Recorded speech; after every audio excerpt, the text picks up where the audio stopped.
think of Scrooge McDuck. Surely there's a better cultural And we're live. We're just in time for me to insult an entire nation of people. All those thoughts in the comments like, I can't believe you. Yes, exactly. It is Friday, September 10th, 2021, and it is 5:03 p.m. Eastern Time. What time is it in Scotland? It's 3 minutes past 10 at night. Oh, you're staying up for us. I appreciate it. I am. It's past my bedtime. We are not allowed to have fun anymore, but we are allowed to have Len Pennie from Kansas, back on the show. I know I'm like insulting your precious eardrums. Kansas, it's so Scotland. great to see you again. So to frame the title of the show, you posted a TikTok video of you doing a mostly Midwestern American accent with a kind of slight Valley Girl inflection. There was like it was so good. It was like it was had a little bit of LA Twitter TikTok influencer thing going there. It was good. How'd you learn to do that? Yeah, I have. You're saying I'm doing a Midwestern accent. I had absolutely no idea what accent I was doing. All the people in the comments were like, "Is she from Georgia? Is she from Minnesota?" I'm like, it was a little bit of a perfect amalgam, though. It was like actually really weird. In fact, that was the only tell that that it was not real, was that it like kind of borrowed from like One Too Many. Actually, all of our media's in America, like we have American media, like it's all, you watch Friends growing up and stuff like that. So people were saying, "Oh, did you practice?" And I'm like, well, not really. It's just sort of language by osmosis. So I can tell why I've picked up on the different accents, because I've just had them all thrown at me. I have a question. Do you guys, like, generally, all three of you, do you think that the LA accent is somewhat infiltrating a lot more regions of America because of social media and the way things are getting produced now? I think the whole uptalk over the last 20 years is mostly a creature of LA speech infecting the rest of the country. And filler words like the and the knows and everything. And I, as a person who is very, as we've talked about on the show, very prone to those, I find that I do them the most when I am talking quickly and insecure about something that I'm talking about and I'm not feeling perfectly comfortable. And so it was really, or I'm very tired. Like there just kind of is like a tired. So I was really tired and at dinner with my colleague the other day, and we're sitting with his kids. And as I was talking, I finished what I was saying. And I was exhausted. I hadn't gotten much sleep the night before for no good reason. And his 7-year-old kid turned to me and said, "You said like 25 times." I was just, yeah. So you're very sensitive to different Scots accents and inflections. But how much do all the various American accents just blend together? Like, can you hear the difference between, what I speak and what a Canadian from Ontario speaks, which is really obvious to me. The Ontario accent I can hear a million miles away. Yes. But I'm not sure if it's, like, if you're, like, how much variability do you hear in American accents? I hear quite. I obviously know if something's quite particularly strong, like Boston. I've seen enough TV shows set in Boston that you recognize that accent. But there's also things like I probably couldn't. You don't encounter that a lot, by the way, just including in Boston. Yeah, it's not. It's very pocket. There's like pockets where it's a pocket dialect. Super strong, and then once in a while, if someone who grew up there, they'll have a moment. I like to tease a very, very dear Bostonian of mine, because one time I caught him going, "Oh, you shut your mouth," and like the mouth came out instead of mouth, and he still denies it to this day. Sorry, but different accents are I think they're all beautiful. There's different obviously, because I'm not in America and I haven't grown up in America, I don't see the sort of prejudices that people would ascribe to accents. The same way that people ascribe different prejudices to different Scottish accents that perhaps you won't be, particularly tuned into. That's why when I get comments about my accent, usually it's from a Scottish person. Like that one that I did the video in response to, that person was Scottish, because he said I'm making us look bad with my accent. I'm making the whole of Scotland look bad with my accent, which I thought was quite funny, because then when I responded in an American accent, all the Americans were like, "I feel lied to. You've lied." Do you want to know what the big thing is, though, that I think that is different is that I really don't think that there's not a ton of judgment based on accent. It is a pretty we've talked about this before, I think, but maybe we haven't put this fine a point on it. You have a Southie accent, which is the Boston accent you're familiar with. It's called the South Boston Southie accent. You can get a job anywhere as long as you've gone to the right schools, and as long as you can say the right things. It really doesn't matter. And that is a different thing in Anglo countries. In the UK, there are really, really well-defined class accents in addition to regional accents, and that is much less true in the United States. Yeah. There are certain there are certain regional accents and ethnic accents that have class overtones to them, but there are not. But there's less sort of class-based accents than there is in the UK, and I think it is less. It's more heavily regional, and of course there are regional prejudices that that have class elements to them. But I don't think there are. I mean, the point, I think I mentioned this when you were on the show once before, when Fiona Hill testified during the impeachment investigation. She actually said bluntly that with her accent, she would not have been able to get the kind of employment in the UK that she has had in the sort of upper echelons of the executive branch in the United States. And I do think Kate's right about that there's kind of there are class marker accents. A Southie accent definitely designates you as but you can overcome it. But you can't. But it's not. It's not damning. It's not. It's not a wall in quite the same way that it seems to be in the UK.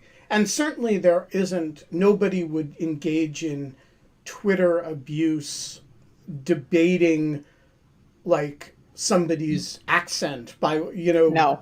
Yeah. Maybe gentle ribbing, but. I'm curious what you attribute it to. Is it a creature of that these are markers for something else, or is it? I mean, what is your accent designate that is sort of worthy of in the current politics of the UK or of Scotland, worthy of debate or comment? Well, it's interesting because a lot of the things that people try and ascribe to me based on my accent and the way I speak, they're not actually criticising my accent, they're criticising the language I use. Because when I speak in Scots, a lot of people think it's just English with an accent, so they think, oh, she's putting that on. So first of all, that's what people don't like. And then second of all, young people in Scotland change their accent. There's such a thing in Scotland as a Glasgow uni accent, which is where when you go to university, you smooth out your accent, you round out your vowels, you get out with the sort of trappings of the glottal stop, and you get rid of any sort of sparavatri vowel, any kind of hallmarks of a really thick Scottish accent, because we do live in an Anglo-centric society, especially in Scotland, where if you want to do anything media related, if you want to do anything in the public eye, if you want your voice to be heard, that voice must be understood. and unfortunately, the way the media in the world works, we must change to fit them. They do not change to, you can have many, many regional accents if you have an English accent, but it's the Scottish accent that's kind of seen as inferior. And it saddens me because I'd like to do, media things. I'd like to do engagements and things that I do already, but I'd like to not have to put on the accent that I'm putting on right now because obviously I'm doing it because, Well, you certainly don't have to put it on here. Yes, she does a little bit. I wouldn't be able to understand her. No, we will totally assume the burden of understanding you if you speak naturally. And we may ask you to repeat stuff, but feel free to speak as you would want to speak. Yeah, it feels a little bad to hear that. Like, I feel like I'm sad that you have to, that you're... No, it's just if you're speaking to someone who's not from Scotland, you're going to speak clearly as anyone would. But it's just the burden of understanding is often put on the sort of Scottish person, and it saddens me because I know certainly I have different accents for different situations. When I'm at university and I want to be considered intelligent and I want my points to be considered as be coming from an intelligent person, I will round out my accent. But at the same time, when I'm just with pals and I'm chatting, you get imposter syndrome because you're like, well, are they right? Am I putting on my accent? And then you sit there and think, the voice inside your head, what accent does that have? Because... But Len, aren't you being a tiny bit unfair here? Because you've come on this show before and you've said, hey, this is genuinely a different language. And you want it respected as a different language. But if it's really a different language, then you shouldn't expect people to understand it. Maybe the right answer is... the code switching is right, actually, because when you're with your friends, you're speaking Scots. That's a good question. And that is a language that Kate shouldn't be expected to understand. But when you're here, you're speaking English with a Scots accent, and that's a language that we should be expected to understand. But you're the bilingual one. We actually don't speak Scots. Yeah, that's true. I mean, yeah, obviously you have to make a distinction between Scots and Scottish Standard English. When I speak Scots, obviously I don't expect people to understand, and that's why I don't tend to use it unless it's in tweets where people can sort of parse what it means or ask questions, or if it's something Scots-centric, if the person listening to me has a vested interest in learning my language. If I'm speaking Scottish Standard English, however, I often do have to soften my accent and make it more Anglo-centric, because there are things that I say in my accent that do not sound the way that English people saying it would say it. And unfortunately... So what's an example of that where you would speak Scots Standard English and you would be concerned that the three of us wouldn't actually parse what you're saying? Just in terms of, like, if I were talking at full speed and I were using a glottal stop, but incredibly quickly, or even just not putting the G on the end of gerunds and present participles.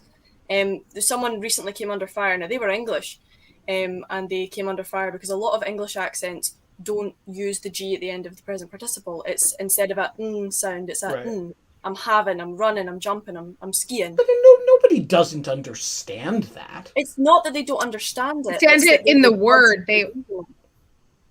Yeah, sorry, I didn't mean to talk over you. No, it's fine.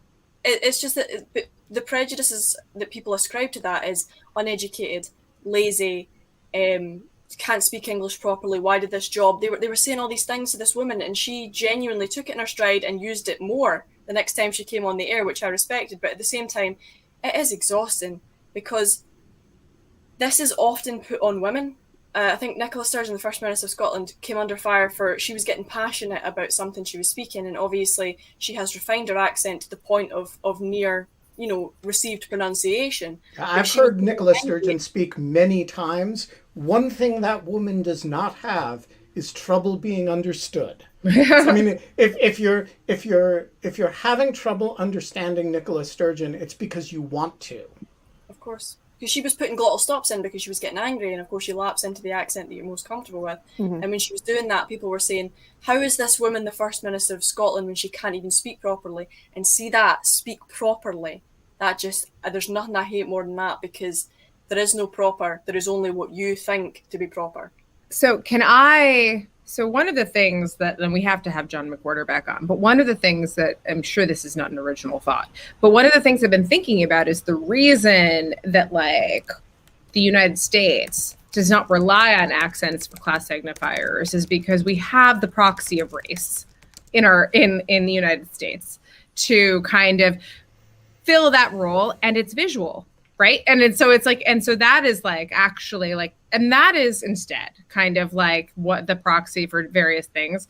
And I was just thinking that if you have a relatively homogenous society, it is a little bit like, as we've kind of been like talking about in the show about politics and partisanism and or quality of life, that the better life gets, like the more you will still find things to be upset about, like even in that kind of window, that it is kind of similar to like in a homogenous society, you find something that you can glom onto that can differentiate. And maybe that is the story of like kind of a predominantly white, like dominant language. Like that. If they can't find something to hate, they'll invent something to hate. If they can't get you because you're a different race, they'll get you because you're a woman. If they can't get you because you're a woman, they'll make you in a different class. If they can't get you because of class, they'll try and pull up things that you've said they disagree with. They have to have something. Gloria Steinem had a really great thing about how like society loves to organize itself by like clear visual, like by clear distinctions, like race, gender, class, handicap. Like that's just like how they like to order things. And I think that there's like a lot of truth to that. Can I just ask you though, is it ever Americans who raise this with you, or is it only, or is this fundamentally a unionist Scots thing that I'm sorry? Is it the accent thing you're talking about? Well, I mean, because just speaking as a sort of person with a very conventional New York to mid-Atlantic American educated English accent, right? I'm about as close to standard written English as Americans speak.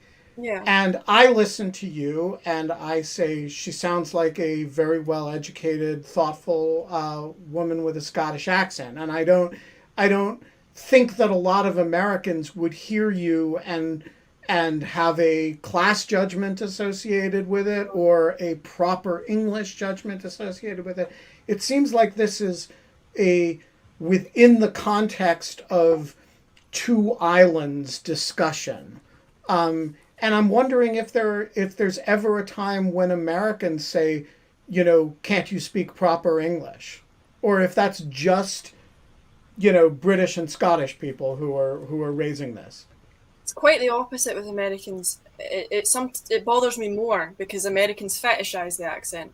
They make it, one of my most popular comments says, "Oh, I have no idea what that girl's saying, but I it's love so cute." Yeah, right. Of course. I'm like, how would you like it if I come to you and, oh my god, I have absolutely no idea what you're saying, but see when you say it, I'm just sitting here. I'm loving it. It's amazing. No, that's really weird. Stop doing that. Don't do that, Len.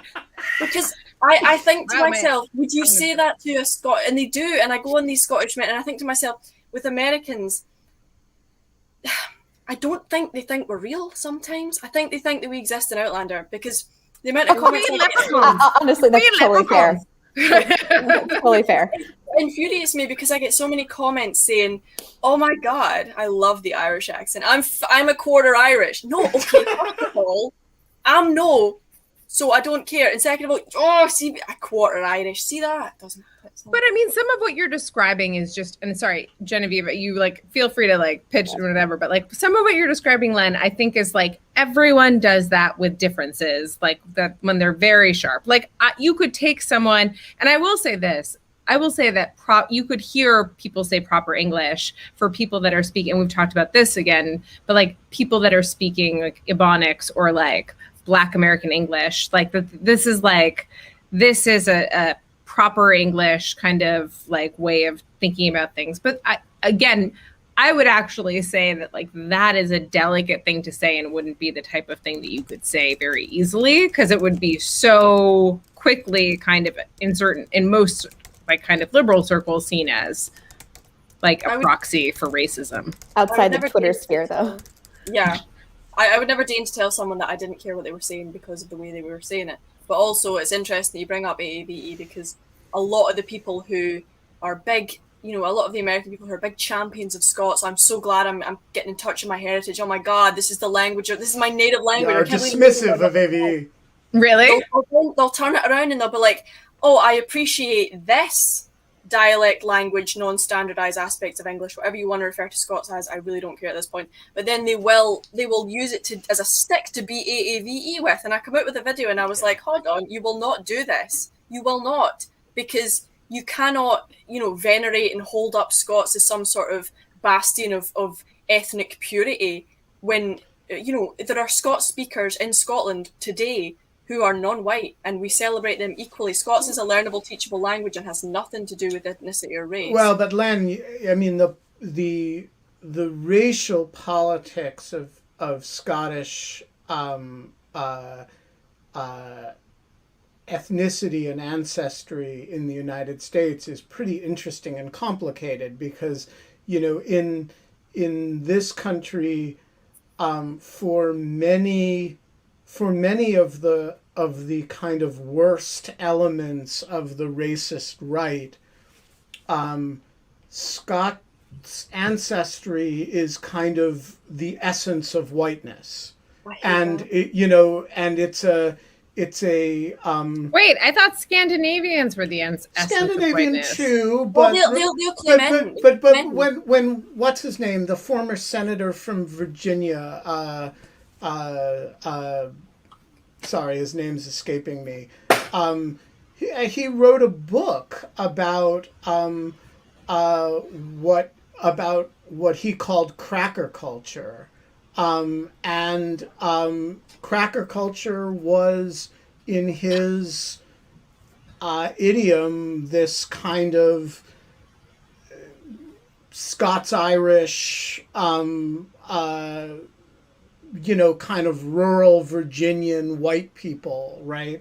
And there's, of course, an element of truth to that. That's a if you look at sort of non-Catholic white people, pre-Italian immigration, non-German immigration, white people in America, you're going to see a lot of people who came from Scotland, right? And so it's associated in a powerful way with kind of whiteness of the form that you associate with the Trumpist world, which is exactly the opposite of what you're thinking about. But when you say, I think one reason people fetishize it is not just is that it embodies some kind of image that people have of the sort of proto-American white woman, in this way that people really find very exciting and sort of very and I'd be interested. Jim Webb, thank you, Christopher Argyris. Oh yeah, and Jim Webb is a complicated and not altogether unthoughtful individual, and but I think there's a belt that goes from the maritime provinces in Canada down through Appalachia in the United States that really, really identifies with what they would call Scots-Irish culture. And it's old, and it's, at least the United States part, the Canadian part is its own cultural thing, but it's not politically what you think of when you think of a very polyglot Scotland. It frustrates me because I have people who try and quantify their Scottishness, and that is very problematic for a lot of reasons, because they'll say, oh, you can only really be Scottish if you have both parents born in Scotland. They use that distinction. I wouldn't be Scottish. you can only be Scottish if both your parents are Scottish. I wouldn't be Scottish. You can only be Scottish if you're white. No, like it freaks me out because whenever there starts to be a percentage put on identity, it's a non-entity because it's just complete bullshit. Like you are or you are not. You can come to Scotland and be Scottish. You can have Scottish heritage, but you can't sit there and say, "Oh, I'm more Scottish than you," or this or that or the other thing, because it's like, what is an identity? If you're coming and you're engaging with the culture and you're making a contribution and you're living your best life in Scotland, phenomenal, great. But if you're using that as a way to say, "Oh, you can't speak on this issue because you're not white, I'm more Scottish than you," what? No, that's off. Yeah. Genevieve, what percentage American are you? That changes every day. Genevieve's pregnant, so that's why she's doing. Congratulations. She's doing like any minute now, like literally any. Yeah, I'm like so I'm everly increasing American. Yeah, she's like 200% American at this point.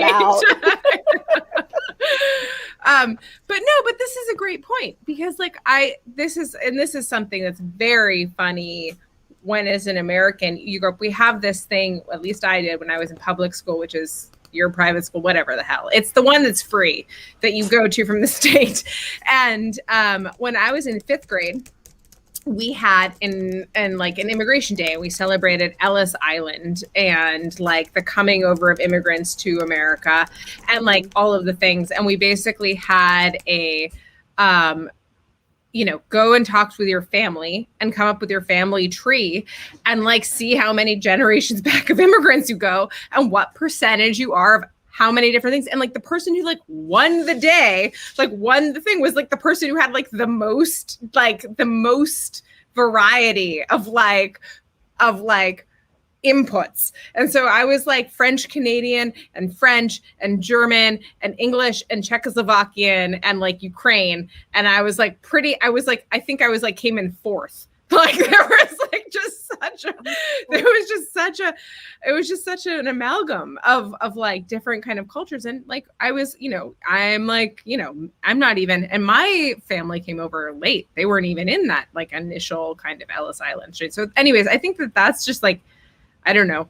And I also want to say that at least when I was in school, that wasn't political. Did you do something like that? Like there was no part of it that was political. It wasn't racial. It wasn't political. It was literally just about kind of learning about the past and where you came from, and kind of American history was like that. And so that was kind of how we learned it. It also is like such an American thing that everyone's from someplace else. Unless you're an Indigenous person, we are all from someplace else. And so in seeking our identity, we're always looking elsewhere instead of at home. And I always think that that's such a unique quality that we have, that it kind of lends itself to problems that compound itself to what Lennie was speaking about earlier. And also like the fetishization of other cultures and different things. And we try so hard to, at the same time, assimilate to our local cultures. And it's just this bizarre dichotomy to me. Apologies for the rant, but no, I ranted before you. Yeah. I think it's also because you don't maybe get as much exposure to our culture as we get to your culture. Mm-hmm. And it becomes quite strange when in my Q&A section on TikTok is full of, what's your tartan? I don't have a tartan. My dad's not Scottish. My family name isn't Scottish. We don't have a tartan. Like, what clan are you from? I'm not part of a clan. Like, do you eat these stereotypical, what's your favourite whiskey? I've never drunk alcohol in my life. And they'll stereotype. And I'm like, have you ever actually, you call yourself Scottish, but yet you're rattling off these sort of, it's frustrating to me because culture is such a living being. It's constantly changing, constantly evolving. Scottish culture now isn't the same as Scottish culture in the clearances. It's not the same as Scottish culture even 10, 20 years ago. So the fact that people are wanting to ascribe an identity to themselves based on a culture that no longer exists is quite interesting to me, because the pockets that exist in America of a sort of Scottish community with Scottish traditions seems to be sort of stuck in the past, which frustrates me because then I feel like we're not living up to your expectations. I would love to be able to say, oh yeah, of course I've got a clan. But it happened when I was in a sort of a meeting of Scots. Stop doing that. I was in a meeting of Scots and they went round the room and they were like, oh, I'm the Mackenzie clan, here's my tartan. Oh, I'm the Campbell clan, here's my tartan. I'm the McAllister clan, here's my tartan. I'm like, hi, I'm Len. I don't actually have a tartan, but I am Scottish, if that helps. Have you got any questions? Like, it almost felt like I was an imposter in my own culture because I'm not embodying the sort of aspects of Scotland that people associate with it. And then they're like, oh, you even look like a true Scot. I'm like, stop that. That's weird. That's really weird. Because I've got red hair, blue eyes, and I'm pale as milk. Like, that doesn't make me a true Scot in the same way that, because what is a true Scot then? Is it someone who's white? Because that's absolute bullshit and all. Like, I don't like that. I don't mess with that sort of, very stereotypical, very weird fetishization of Scotland and Scottish culture that's 200 years in the past.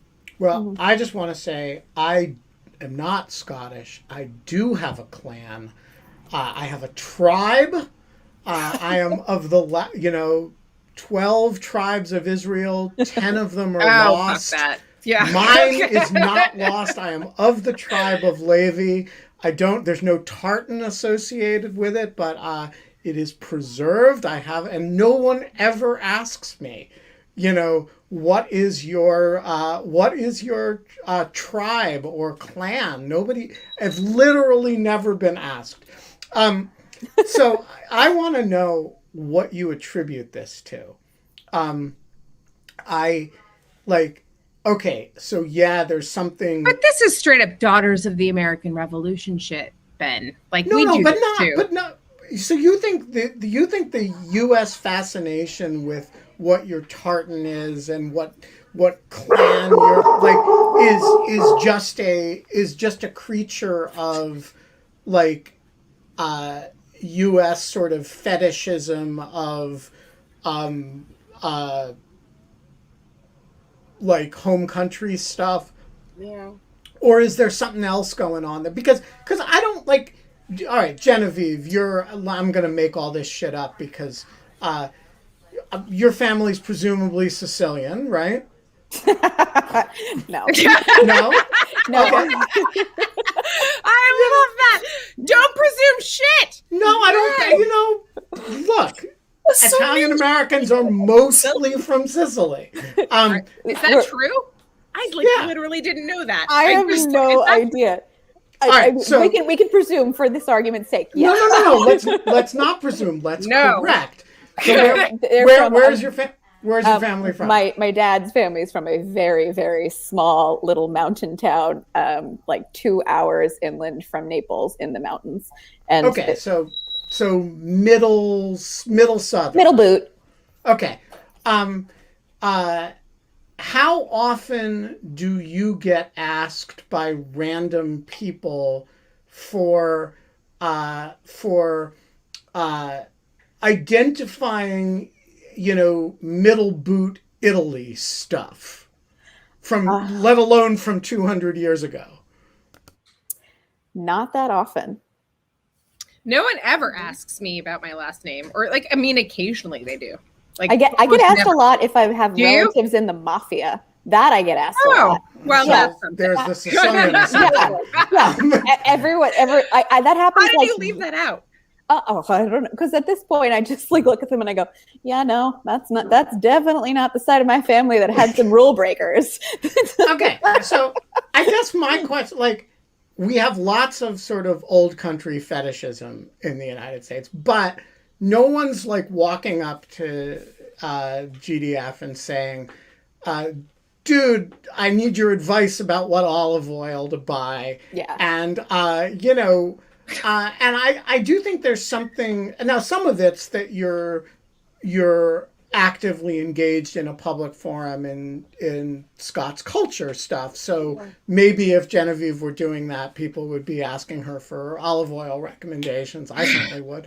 But I do think there's something about the relationship between like people's sense of Scottish heritage and contemporary Scotland, and the diversion between the two, that they have relatively little to do with one another, that causes this this set of assumptions about you, so little to do with reality. It's interesting because the whole, even the tartan thing, tartan in the ancient Scottish times wasn't even a thing. It was a regional thing. It wasn't a family thing. You don't have a family tartan. That's a fairly modern invention, and it's this sort of commodification. We don't help ourselves.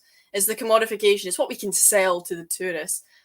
Tartan has been gentrified to the point where your average Scottish person can't even afford tartan. If I had a clan tartan and I wanted to wear a tartan scarf, it'd be 30, 40, 50 quid for it. I'm not going to spend that. Whereas your American tourist who comes and wants to reconnect with their roots because, oh my God, I'm 15% Scottish, they're going to buy it. And we know that. So tartan shops, they're not for us. We don't buy tartan. I've got, plaid shirts. I've got tartan scarves, but they are just your generic off-the-mill H&M fast fashion type tartan. They're not your hand-woven, 100% wool cashmere tartan scarves. I can't afford that. I'm not going to buy that. And there's such a discrepancy between what people think Scotland is and what it actually is, because they see us as these magical fairy people from Outlander with the rugged, handsome Highlander who's going to sweep them off their feet and rip their bodice, or the sort of, I'll get people in the comments being like, oh my God, I'm like a fiery Scot. I get in arguments with people all the time, and it's because I'm Scottish. No, Sandra, you're just a bitch. Don't blame us. We actually didn't do that. Like, it's not in your blood. I love that, Len. Read a temperament into somebody. Like, it really annoys me. Because I'm like, don't do that. Don't come at someone and fetishize and generalize about them, because we're not all fiery people. We're not okay, these, so if the core elements of the culture are not red hair, blue eyes, fair skin, tartan, clans, and bodice ripping gentlemen who fight, I would have one by now. Who fight British people. From your, like, if you were going to explain what the essential elements of contemporary Scottish culture are to people outside, what is it that defines you guys culturally? I think that's the good thing about Scotland. Not to the same extent as America, but in Scotland we will accept anyone. Like, there's a good infographic going around that says, do you want to be Scottish? Aye, you're in. No. Check again, you do. Like, it's a sense of humour as much as anything else. It's just a self-deprecating, we know we're shit.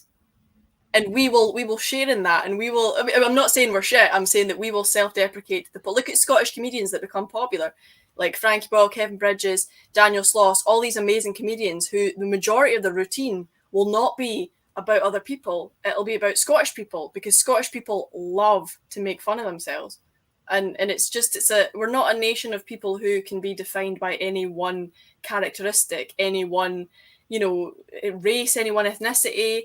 We're a group of people who are just trying to get through the days, and we're all so crabbit. We're just doing as in. We're just like, we're grumpy. So we're just...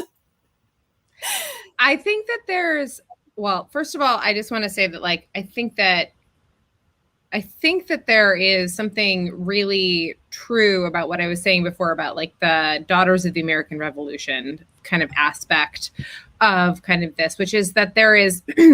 that any culture is going. So I don't know if you know what Daughters of the American Revolution is. It is a group in which that the United States has that, like, you have to basically prove that, like, your lineage stems from the Pilgrims, like, literally, specifically, like, from the Mayflower. And, like, the line, I guess, that like is the most like kind of genetically pure kind of claim you can make in the United States is like my ancestors came over on the Mayflower. That is like your claim to like originalist is immigrants. Right, originalist is immigrants that like mostly die from diphtheria or like whatever. Wow. And they don't like people like Genevieve and or me. Who cares? No. Who cares? Well, you're No one, everyone loves me and everyone hates me. You've got some old stock. I'm pure 19th century, Jew. late 19th century, early 20th century European Jew mud. And we came in, we polluted. I think that's a pretty pure. We polluted the gene pool. The United States was all white and black before people like Genevieve and me started showing up, and then we fucked it up. See, Len, now you're starting to see some of like the layers in our weirdness. And like when we like react to your like being like, we can't even imagine someone thinking that you're not intelligent when you speak the way that you speak. We're like, I'm okay with this because at least we don't have this. Like, yous aren't dogs. Who cares about your pedigree? Exactly. This is such a weird sentiment to me because I could not tell you where, beyond 2 or 3 generations back, I couldn't tell you where my family are from. Like, and I'm not just saying they're just from Scotland, so that's the point. I have absolutely no idea where my family's from, like, because I just don't care. Like, it's who I am is important to me, not who made me. Beyond, I mean, like that's like, of course, like the rational thing. Okay, I have an important correction to make. Thanks to Matteo, who has been doing some digging. Matteo says he's been looking into it, and about 29% of Italian immigrants from 1860 to 1960 were Sicilian. Slight plurality, but not a majority. I didn't think that most of them were. No. I feel much better. I had the sense that the majority weight was Sicilian. Turns out it's the slight plurality weight. Just want to acknowledge error. I also want to acknowledge that, as I have on the show before, that I never learned until I was in college, and it was taught to me by other people that like last names are descriptive of where you're from and your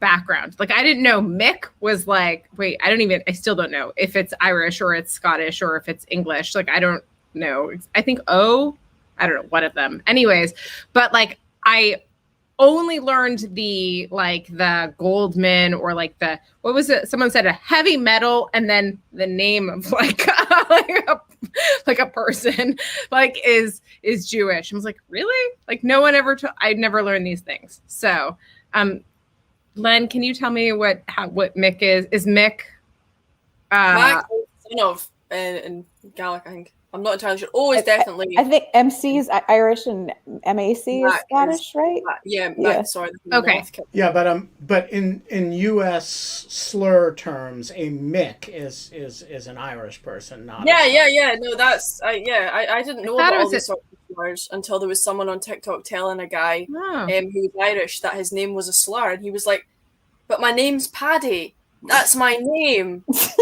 And people are in his comments like, I can't believe you're using a racial slur in your username. And he's like, my mum called me Paddy. That's my because of course you say Patty, like St. Patty's Day. Which is weird. Sorry, that's really good. Okay, I keep trying to bring Timothy in because he has a new cat and he really wants to show it to us, but Timothy can't come on. So we're Timothy Richard Wattenbarger can. Yes, he is. But Timothy wants me to express to you, Len, that as a true Scot, he'd like to offer your thanks for being so welcoming to all immigrants of Scotland. And Richard Wattenbarger, you have an excellent question, sir. Please take the floor.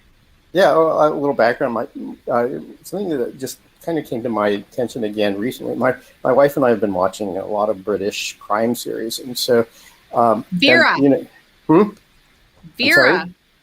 Vera. We've not watched Vera yet. Oh. I think actually my wife might have started on it, but we were watching Line of Duty because like I my love Line of Duty. yeah, Oh, well, all my UK friends were going on Very Facebook and saying, "Oh, it's wonderful, wonderful." And then finally, I said, "Well, we have to watch this." But one of the things we always watch, or we usually watch with the subtitles. So we watch Line of Duty. We've actually watching DCI Banks right now, but and one of the things I realized is that there are parts where I kind of surprised myself that I don't think I would understand without the subtitles, which I thought that I could understand, various British dialects better than I could.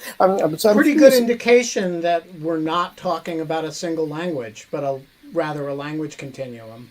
That's right. I also remember, and this is something Shailesh could probably talk about. I remember years ago I was working with a team of developers that were in India, and I had all sorts of trouble understanding them because all of my Indian friends who were in the U.S., I had no problem or anything. So I'm just curious about if there are any accents that you really struggle, that you really find difficult to understand, and why do you think that is? Not American ones, no, because as I say, from right from the get go, from when we're very, very young, if you want to watch something, 9 times out of 10 it's going to be American. All the classic shows that you would watch on Netflix, Amazon Prime, anything like that, they're all going to be American, and that just sort of helps because you're getting it. But I wouldn't say, because perhaps because I'm so used to understanding accents through the different languages that I speak. I don't find English difficult when it's written or when it's spoken.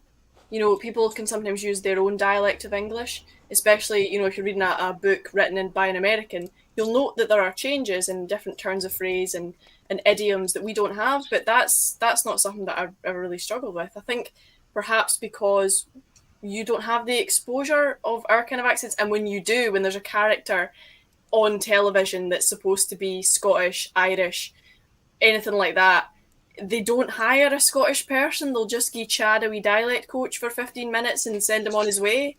It's kind of like I'll watch them. I'll be like, oh, this character's name is John O'Callaghan, and he's supposed to be straight off the boat from Ireland, and I'm sitting there like, where in Ireland have they found this man? Because he's not.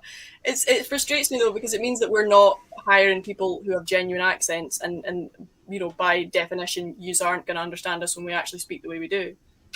But I actually think American mass media does not depict well at all the intensity of certain American accents. So Yeah. I was on the big island of Hawaii a few years ago, and there was it's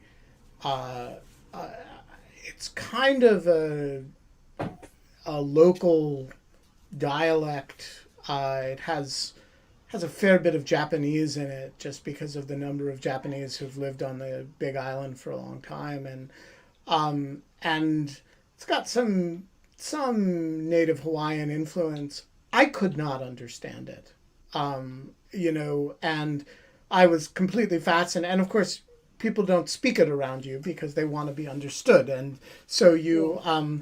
But I'm always amazed when you travel. I mean, this country is very big, and just how different the language is. When you're in rural South Dakota, which I was a few weeks ago, white people sound really different from Lakota people, and the Lakota English. And almost all Lakota now are native English speaking. I think there's only 2,000, 3,000 Lakota speaking people in the country now. Mm-hmm. But they don't sound anything like, the people in the rural white people who live several miles away. It's a completely different accent. And I suspect it has a very I I suspect it has a quite different collection of vocabulary as well.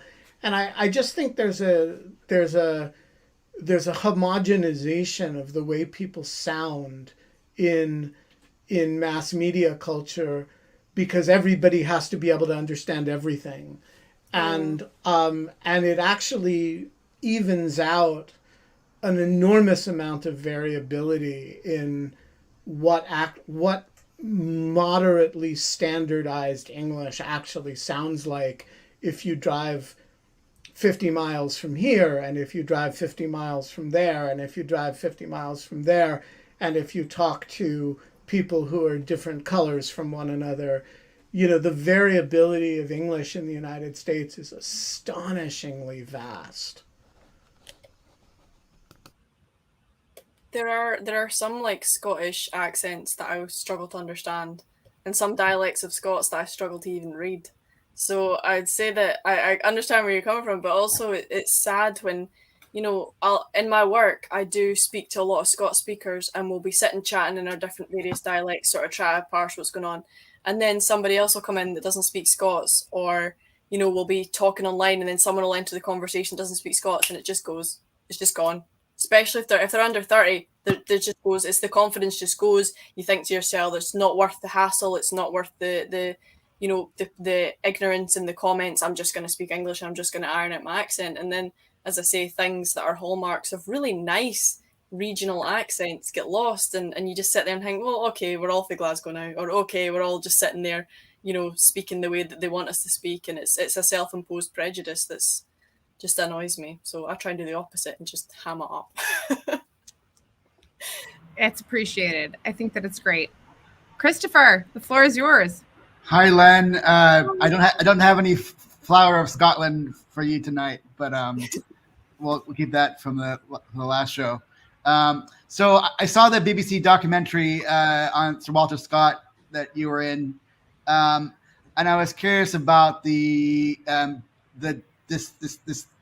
dynamic that was explored later in the documentary about Scott versus Burns as the essential iconic Scott literary figure. Do you distinguish the two on unionist versus nationalist grounds, as the BBC implies that the fallout with Scott, the BBC documentary seems to imply that Scott is not as popular in Scotland today because he's associated with unionist Tory views, versus maybe Burns is more of a beloved nationalist figure. So how do you see the sort of division between the two and the legacy of Scott today? I think that's a really interesting question, because Burns is the people's poet. He's the salt of the earth farming man who became a tax man, and he's very sort of revered. And it's interesting because he wasn't sort of like the sort of bastion of moral purity, and I think we can relate to that a bit more, because it's like, he was a womanizer. He was a very shady figure. If he were alive today, I don't think people would exalt him and venerate him as much. But also, short form content versus long form content, poems are easier to spread, to share. They're more widely read, they're just easier. And also Burns used a lot of Scots, which is nice. From my own work, I have come across so much Burns. I did Burns poetry from when I was 8, competed all the way up until I was 18. It's a real cultural bastion of what we are. Competed? What do you mean by competed? Yeah.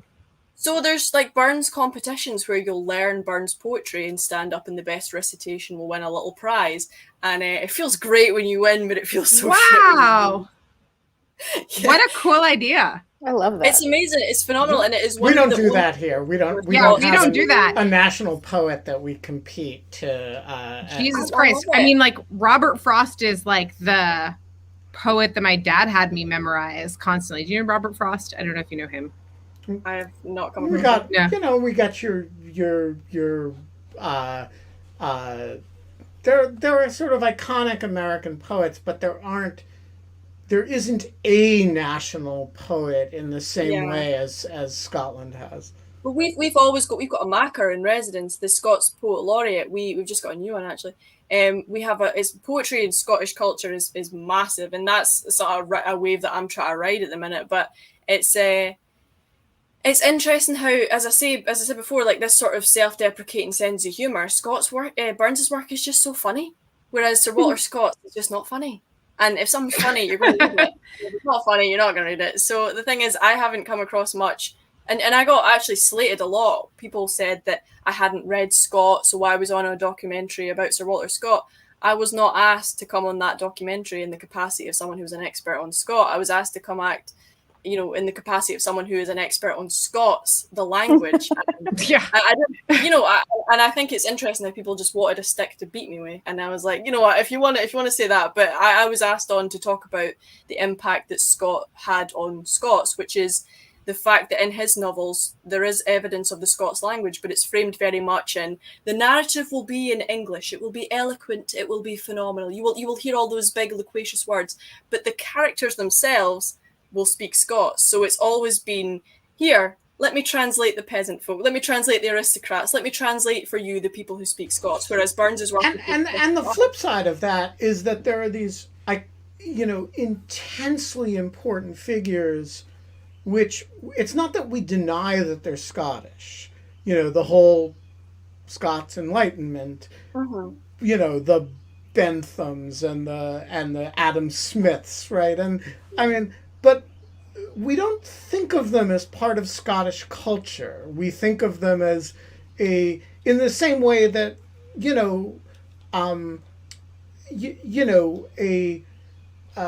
a Descartes is super French, right? Yeah. But people don't think of there's something about, particularly in the philosophical world, where we've just kind of denationalized a whole, a whole. It's like if we pretended that the Harlem Renaissance, we just called it the Renaissance, right? It wasn't black. That's it. And I don't know how they would have identified themselves, but it does seem like there's something pretty striking about the erasure. I don't know. That's it. When Andy Murray came out, and I think it was him that said it, or someone said it about him. When he loses, it's Scottish tennis player Andy Murray, and when he wins, it's British Sir Andy Murray. It's like people can never let us have. Someone referred to me as British poet the other day, and I was like, really? Really? You're gonna make me come out and say it? Have you read some of my work? Because I'm not political in my work. I try very hard to keep my politics out of my work, because I don't want it to be an exclusive thing. I want it to be incredibly inclusive. I want it to be pretty, ubiquitous. Everyone can enjoy it and experience it. But at the same time, my identity, the way that I portray myself, and the way that my work is, written, performed, and shared, is through the context of a Scottish identity. That is who I am. That is who I always will be, and that's who I was born and will die as. And it's done beautifully. I mean, especially the poem that you shared with us. I'm not going to have children. I'm going to have Waynes. I may have butchered the title, but that is just such the perfect example of that. And so you do keep the politics out, but you're very authentic and true to yourself. And yeah, it's wonderful. We're huge fans of you, Len, and also that poem. I apologize. I meant, of course, Hume, not Bentham. We're going to leave it there. Len, I never know quite what to say, because we always end by saying you're a great American, which is, of course, not what we can say to you. You're a great Scot. You're a great honorary American. Accenter. Thank you so much. Come back soon. We are going to leave it there. We will be back on Monday. I have no idea who our guest is going to be. But it'll be, a bunch of hours and 59 minutes from now. And until then, and maybe Genevieve will have a baby by then. And until then... Wait, who are you asking? I was asking Genevieve, but you can answer it. We don't have fun anymore. But we do have Scots and poetry and all the things that make life sweet. Yeah. Bye, guys. See you tomorrow. Cheerio.